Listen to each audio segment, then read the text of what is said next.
Hey, what's up, guys? Welcome back to the channel. Whew, rough week. This week we are down. So for the month of April, our day trades is down 3,400. We had a shit day on Thursday, and then for the week we're still up 2,000, but we took a bunch of lumps. You can see these trades here. Um, so this was a this was a roll that I had to do on no, I'm wrong. This is a future that I bought a dip and it continued dipping, and this one followed back behind it. So I was trying to scalp a future on Thursday and I got washed on a candle on two contracts, and we can look at it real quick here. So let's bring up the NQ and let's look at Thursday's action. So Thursday,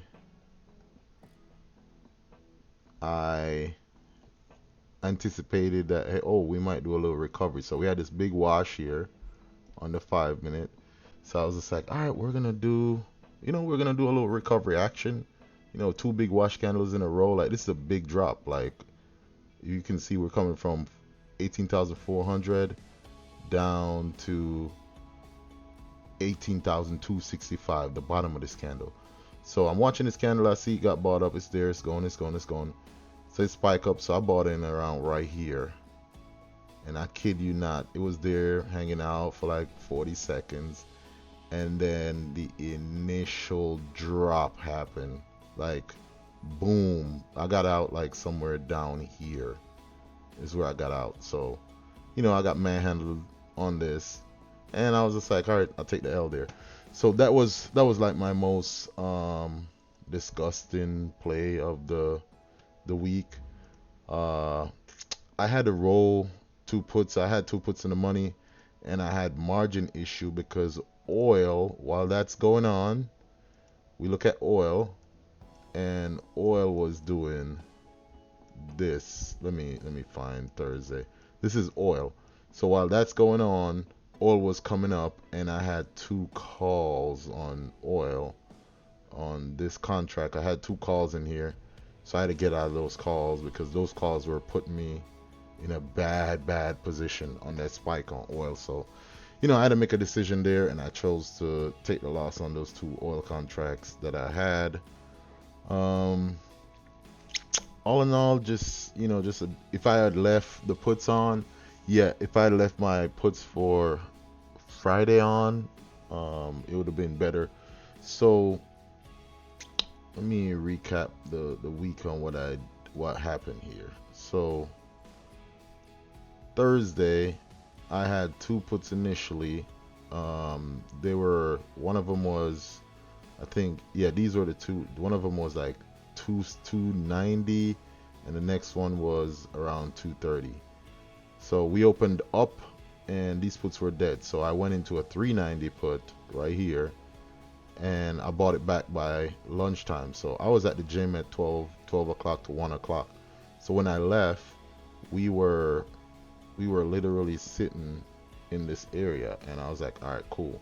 We're in this area, we're good to go, not worried about it. I didn't look at the market from like 1 o'clock. I didn't even look at the market at all. So I come back around this area, and yeah, the puts that I had were in the money. My puts for Friday was in the money already by 100 points. And I saw this here, and I was like, it's a big drop. I can get a bounce, and that's how I end up getting clapped again. So for the week, we're down. We had to roll some puts. So a lot of my unrealized gains, you saw that I had a lot of unrealized gains. Those got put right back into the options, and I had to roll those options. So just gonna be sitting on those options until they come up. Both of them are in here. I just rolled them. I just rolled them 20% away from the market and leave them. They just sit there. This one is holding 4,000 buying power. I will, after Powell and stuff next week, I'll average down on this position, put another put on it, so I can get out a lot faster. Um, That's probably what I'll do. But yeah, I had to roll those. So that's what happened there. Really ending the week, as I said, down. So I had to close some oil puts to be able to manage my margin. So that's why the overall account is up, because as you can see that I had to close some profitable trades in here, and I already made like 3 grand for the week. So like that's the part that sucks, like real bad. Like I already made, like, before all this stuff that happened there, I already made like money for the week. So if I go back to where does April start? April starts right here, right? So you can look at before that happened, right? I was already up 3,700 for the week, right? This is, I just put the space here just to show Thursday itself is when the drama started, but I already had like 3,000 something for the week. So it was it was a blossoming week, and uh, over leverage is one. Um, I knew I was over leveraged, and I still pushed it. And then my margin was getting constricted, and I went for a scalp. Probably wasn't the best time ever.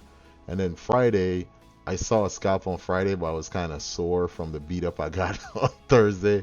That I didn't take it because I probably could have gotten some of this 2,700 back or this 650 back. I got hit twice in a row. Um, that's really the two things. Just looking at it, and I would say the main contributing factor is inability to control the chaos. Like I know my margin is gonna expand, and I kept adding trades. So when I say margin expansion, and I kept adding trades, this is what really hurt me. So I need to find these trades, and so these trades is what hurt me. From, see this that says 11 days. So this was like 2 weeks ago. I put this trade on, right? So when you, in the early stages of when you put on a 112, like in the first 30 days, it is very vulnerable to price moves because you haven't gotten that much data to back up the cushion. So like we recovered right now, and this trade is still down. This trade is still down 370, right? We recovered. This trade overall is still down 370, right? We did a little recovery. We did. So this one is Monday. So I put on Monday. You can see this is 4 puts. So this thing here, like I was down maybe like 3 grand on this one trade here. So like these things were punishing my margin because I just put them on this last week. So I kind of put on too many trades in a short period because we weren't having any volatility, and I got hammered. Same thing here, down $400 only being in 9 days. And then Wednesday to Wednesday I put these on, and this one was, I put this on Thursday morning. So like these trades were literally down, over 1,000 something. They were just hurting on my margin, so I had to make adjustments based on the amount of margin I had left. So just gotta make sure I don't keep my hand in the cookie jar too hard, being too over leveraged, because I'll get punished whenever the market decides. But it was a dual factor of the market's falling, but then oil was mooning, and I had calls on oil on top of the puts that I had on oil. So yeah, that was, knowing what you did wrong and how you adjusted. I'm still sitting on a lot of theta. You can see 36K. So just gotta let some of it burn and try not to put on that many swing trades in such a short period, because if the market makes a move, I'm gonna feel that burn. All in all, that's it. Learn from this one, and keep it moving, and stay green, guys. And if you like the video, like the video. Red week we call it. That's what it is.